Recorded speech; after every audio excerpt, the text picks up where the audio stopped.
The air in Shinking during the first week of August 1945 was thick and heavy, smelling of coal smoke, dust, and the overripe sweetness of melons sold on street corners. For Nurse Hana Tanaka, it was the smell of uneasy peace. Inside the pristine but undersupplied Central Army Hospital, she moved with a practiced grace, her white uniform a stark contrast to the growing shadows in the long corridors. The men in her care were not victims of combat, but of malaria, dysentery, or training accidents. The famed Kwantung Army, guardian of Japan's Manchurian puppet state, felt more like a myth than a reality here in its capital. They say the Americans dropped a new kind of bomb on a city called Hiroshima, Yuki Ito whispered, her fingers pausing over the typewriter in the administration office where Hana had come to deliver patient records. Yuki's face, usually set in a look of cynical amusement, was tight with worry. One bomb, the whole city is gone. Hana adjusted a stray pin in her immaculate hair. Propaganda, Yuki-san. The Americans are desperate. General Otozo Yamada himself assured the staff last month that our defenses are impenetrable. The Soviets wouldn't dare break their neutrality pact. She spoke the words with a conviction she willed herself to feel. To doubt was to be unpatriotic. Their duty was to trust, to serve, and to endure. But Yuki wasn't convinced. She'd typed the supply requisitions. She'd seen the reports on fuel shortages and the transfer of veteran divisions to the Pacific, replaced by raw conscripts and poorly equipped reservists. The Kwantung Army was a hollowed-out gourd, painted to look formidable. From the diary of Hana Tanaka, August 8, 1945. The heat is oppressive. The men are restless. Even though the war feels distant, a strange tension has settled over the city. I told Yuki-san to have more faith. Faith in the Emperor and in the strength of our soldiers is our sharpest weapon. I prayed at the small shrine in the garden today for our divine protection. A cicada buzzed so loudly it sounded like a warning. I must be tired. We are safe here. We must be. That evening, the illusion of safety began to fray. A staff car, siren blaring, screeched to a halt outside the hospital. A high-ranking officer, his face pale and sweating, delivered sealed orders to the chief surgeon. The whispers that followed were no longer about distant bombs, but about the border, 1,000 kilometers to the north. Troop movements. Radio silence. The true warning came not as a whisper, but as a deep, gut-wrenching tremor just before dawn on August 9th. Hana was jolted from a light sleep. The windows of the dormitory rattled, a low, continuous growl vibrating through the floorboards. It was a sound unlike the sharp crack of an earthquake. It was a tearing, a grinding. Rushing to the window with Yuki and the other women, Hana looked north. The horizon, where black night should have been meeting the pale gray of morning, was instead painted with a pulsating, silent, and terrifying shade of red. It was as if the sun were rising in the wrong place, a bloody, angry dawn that promised not a new day, but an end. Marshal Alexander Vasilevsky had unleashed his storm. Over 1.5 million Soviet soldiers, thousands of tanks and aircraft poured across the Manchurian border. The paper empire was about to be ripped apart. For Hana Tanaka, the world she knew, of duty, honor, and divine protection, was ceasing to exist with every beat of that distant, terrible drum. The red glow on the horizon of August 9th was followed by a day of suffocating silence from the authorities. Official radio broadcasts spoke of unprovoked border incidents and resolute counterattacks by the Kwantung Army. But in the corridors of the sinking Central Hospital, a different story was arriving on bloody stretchers. The first casualties were not heroic warriors, but terrified, shell-shocked boys from border garrisons, their uniforms torn and caked with the black earth of Manchuria. They didn't speak of glorious battle. They whispered of a sky black with aircraft and a ground that trembled under the weight of endless tanks. A river of steel, one young private sobbed to Hana as she cleaned a shrapnel wound in his shoulder. They didn't stop. They just came. The hospital transformed overnight. The sterile quiet was replaced by the constant low moan of the wounded, the sharp smell of antiseptic failing to mask the coppery scent of blood, and the hurried footsteps of overworked staff. Hana worked mechanically, her training a fragile shield against the chaos. She wrapped wounds, administered morphine, and held the hands of dying men who called not for the emperor, but for their mothers. The patriotic ideals that had filled her diary entries felt hollow, like slogans shouted into a storm. Yuki, ever the realist, confirmed their worst fears. "The Council of State is packing," she said in a hushed, urgent tone, cornering Hana near the linen closet. "I saw the documents. They're preparing to abandon the city and move south. The railway lines north of Mukden are already cut." "Abandon us?" Hana asked, her voice barely a whisper. "But we are sworn to our posts. What about the civilians? The patients?" Yuki gave a bitter, humorless laugh. "We are a lost cause, Hana-chan. We are the rearguard no one intends to save." She told Hana of intercepted Soviet communiques, pieced together by frantic intelligence officers. They spoke of the relentless advance of the First Far Eastern Front, of armies that bypassed fortified cities to sever supply lines deep within Manchuria. One name was mentioned with a grim frequency: a Colonel Ivan Morozov of the Fifth Army, known for his ruthless speed and for taking entire Japanese commands by surprise. From the diary of Hana Tanaka, August 13, 1945. The radio still speaks of our army's valor, but the men who lie bleeding in our wards tell a different tale. They say the Soviets are ghosts, appearing where they are least expected. Today, I held a boy's hand as he died. He was no older than my little brother. He didn't say, "Tenno Heika Banzai." He just asked if it would hurt. Where is our divine wind? Where are the impenetrable defenses General Yamada promised? For the first time, I feel a cold knot of fear that is not for my own life, but from the chilling thought: we were lied to. The city outside the hospital walls was coming undone. The authority of the Japanese had evaporated. Military police, once arrogant and feared, now directed panicked traffic with shaken faces or simply disappeared. Japanese colonists, their faces masks of disbelief and terror, desperately tried to buy passage on the last trains heading south, creating a human logjam at the station. On the evening of August 15th, an eerie silence fell over the city. Then the Emperor's voice, reedy, high-pitched, and shockingly human, crackled from every radio. He spoke of enduring the unendurable and suffering the insufferable. Surrender. The word hung in the humid air, incomprehensible. The war was over. For a moment there was relief, but it was quickly suffocated by a new, more immediate terror. If the war was over, who was in charge? The next morning the answer came not as a proclamation, but as a deep, rhythmic clatter that grew from a distant rumble into a deafening roar. Hana and Yuki rushed to a high window on the hospital's western wing. Down the main avenue, once reserved for Japanese military parades, a column of dusty, green machines advanced. They were squat, wide, and utterly alien. On the turret of the lead vehicle, Hana could see it clearly: a bold, red star. The river of steel had reached them. The Soviet tanks rolled past the hospital gates without slowing, their treads chewing up the asphalt. They were no longer a story from the front. They were a reality, 50 meters away. The hospital staff had been ordered to remain with the wounded. The doors were locked from the inside, a futile gesture. They were trapped. The clatter of tank treads ceased, replaced by an even more unnerving silence. For a long minute the hospital held its breath.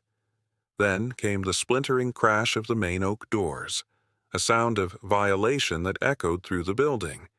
Heavy boots crunched on the shattered wood and tiled floor. Soviet soldiers fanned out through the ground floor. They were not the wild barbarians of Japanese propaganda. Most were young, with weary, dust-caked faces and eyes that had seen too much on the long road from Berlin to Manchuria. They moved with a disciplined economy, their PPSH-41 submachine guns held at a low ready. They spoke little, their guttural Russian words sounding like rocks grinding together. One, a stocky officer with a Mongolian face, served as a translator, his Japanese blunt and laced with contempt. "All staff, assemble in the main hall. Now, move." Hana, Yuki, and the other nurses were herded from the upper floors, their hands held high. They joined the Japanese doctors and male orderlies in the grand entrance hall, now littered with debris. The soldiers formed a loose perimeter, their expressions unreadable.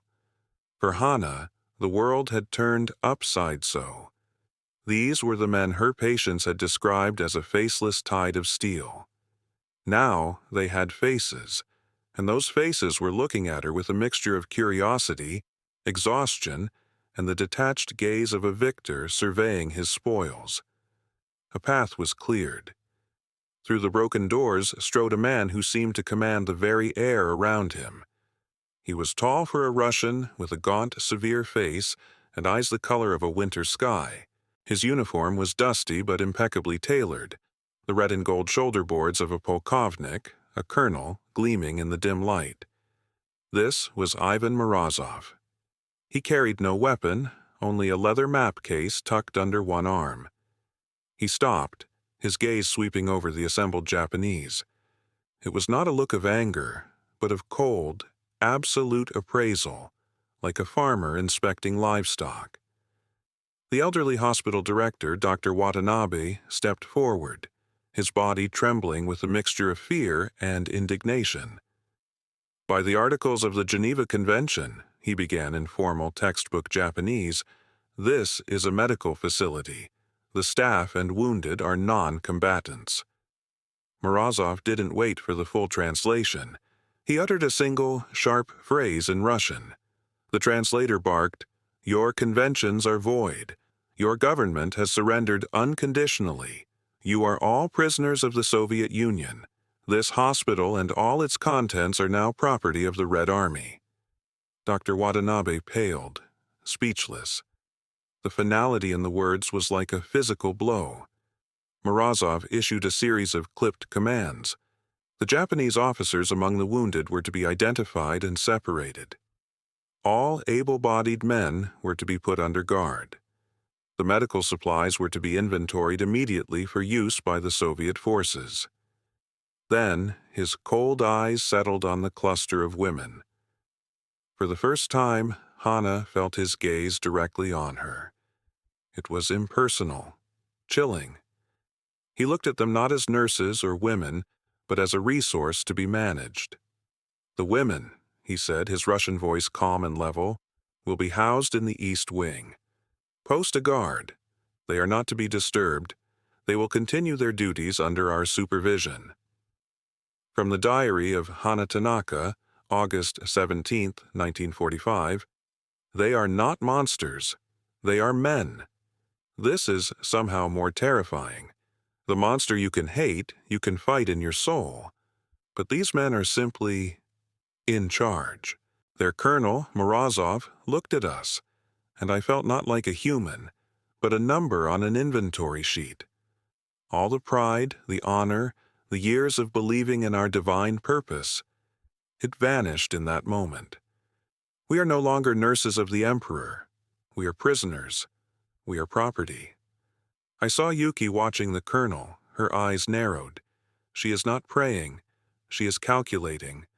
I wish I had her strength. That night, locked in a large, darkened ward, the women huddled together. The sounds of the new regime echoed outside their door. Russian commands, the heavy tread of patrols, the occasional groan from a patient being moved. The hospital was no longer their sanctuary. It was their prison. He never raised his voice, Yuki whispered to Hana in the darkness, her voice tight with a strange mix of fear and admiration. Did you notice? The others shouted. He just speaks, and the world obeys. That man, he is more dangerous than a whole battalion. She paused, and the darkness seemed to deepen around them. This is only the beginning, Hana-chan. This is the easy part. The first weeks under Soviet control settled into a grim, monotonous routine. The shrinking central hospital was repurposed into a primary transit point for wounded Soviet soldiers and a processing center for Japanese prisoners of war. The authority of Colonel Morozov was absolute and omnipresent, even when he wasn't visible. His orders, translated and posted on notice boards, dictated every aspect of their lives. A strict 0600 wake-up call, meager rations of watery millet porridge and black bread, a 10-hour workday, and a 21-hour curfew. Hana and the other nurses continued their work, but their roles were transformed. They were no longer healers in their own right, but assistants to the Soviet medics. They cleaned instruments, changed soiled dressings, and followed the terse commands of Russian doctors who treated them with a detached, professional indifference.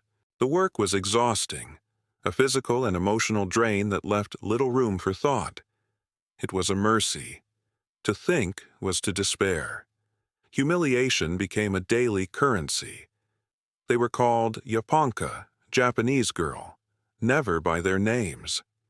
Their personal belongings had been confiscated, leaving them with only the clothes they wore. A single shared bar of harsh lye soap had to last a week for 20 women. The simple act of maintaining personal dignity became an act of defiance. Every evening, Hana would painstakingly brush and repin her long dark hair, a ritual that anchored her to the person she used to be.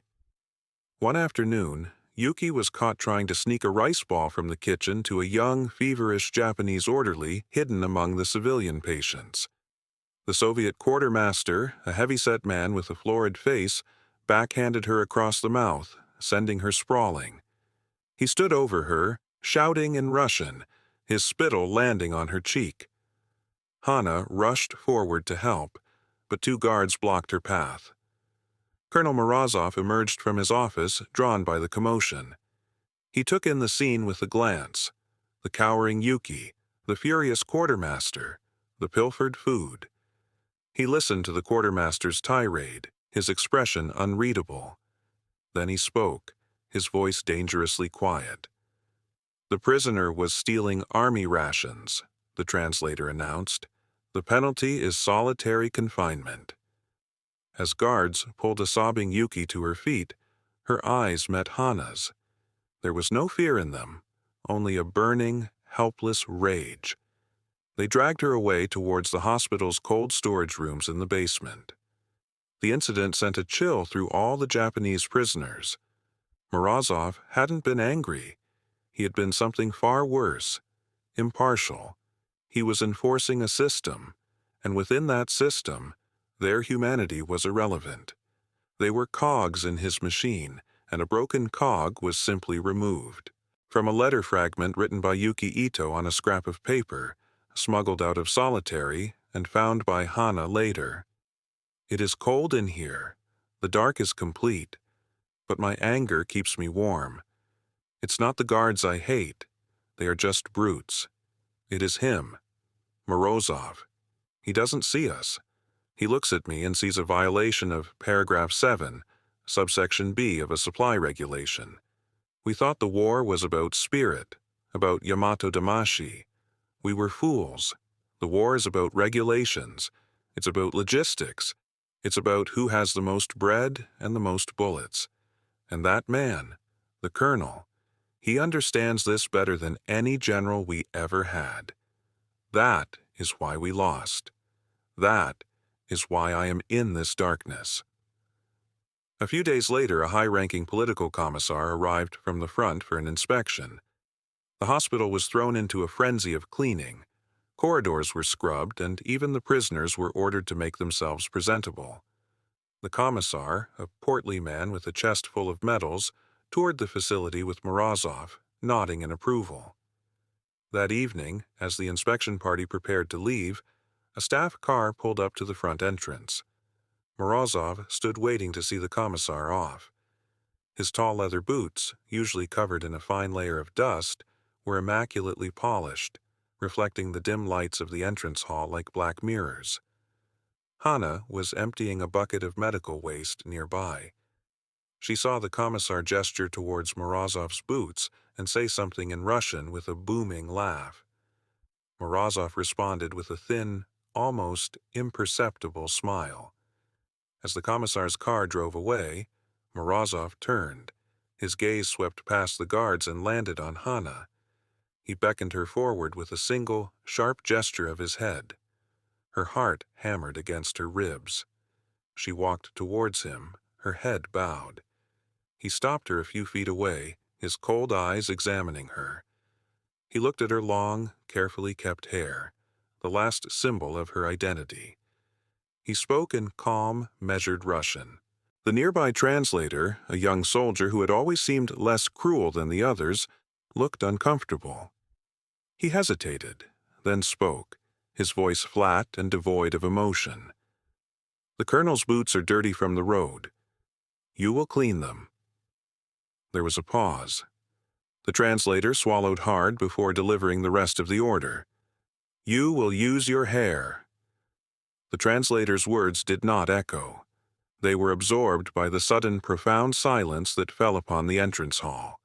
The air grew thick, heavy. For Hana, time itself seemed to warp, each second stretching into a painful eternity. She was aware of everything with a hypersensitive clarity: the distant hum of a generator, the faint smell of carbolic acid, the way the dim light caught the dust motes dancing in the air. She felt the horrified stares of the other nurses, the impassive watchfulness of the Soviet guards. Her mind recoiled, searching for an escape, a denial. "This is not happening." I misheard. But the cold, unwavering gaze of Colonel Morozov offered no such comfort. It was not a request born of anger or sadism. It was an exercise in pure, unadulterated power. It was a statement that he owned not just their bodies and their labor, but their very dignity. Slowly, as if moving through deep water, Hana sank to her knees. Her legs trembled uncontrollably. The polished tiles were cold against her shins. She reached up and, with shaking fingers, pulled the pins from her hair. The heavy, dark mass, her pride, the one part of her that still felt truly her own, cascaded over her shoulders and down her back.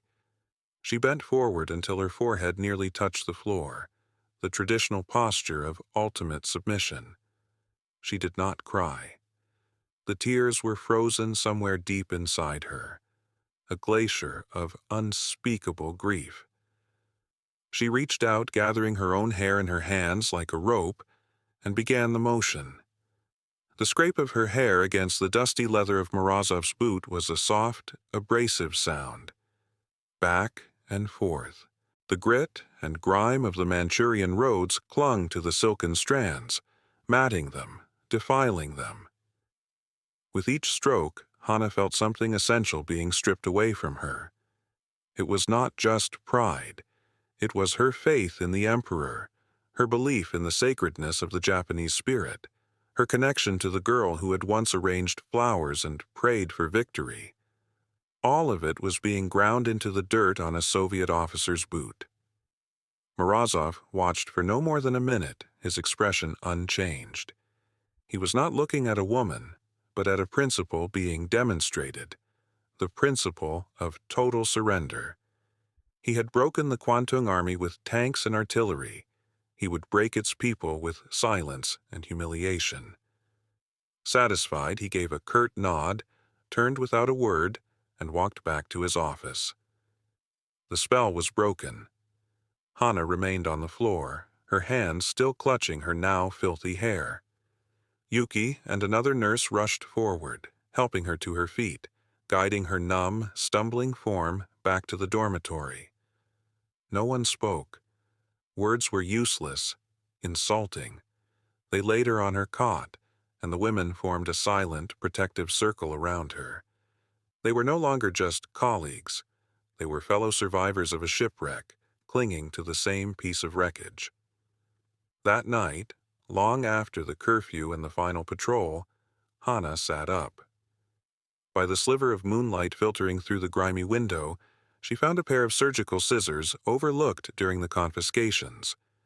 She walked to the small washroom at the end of the hall. From the final entry in the diary of Hana Tanaka, August 29, 1945. Tonight I killed a girl named Hana Tanaka. She was a foolish girl who believed in divine winds and the honor of dying for an emperor she had never seen. I saw her in the mirror. Her eyes were empty, and her beautiful hair was full of another man's dirt. I could not let her live. I took the scissors and I cut it all off. It fell to the floor in clumps, like something dead. It felt right. There is no honor here. There is no divine protection. There is only the morning and the evening. My name is Prisoner 734. That is all I need to know to survive. The rest is just a ghost. In the reflection of the cracked mirror, a stranger with haunted eyes and roughly shorn hair stared back. The long black strands lay on the cold stone floor, a final offering to a god that had never answered. The war was over, but for Hana and countless others, the battle for whatever was left of their soul had just begun.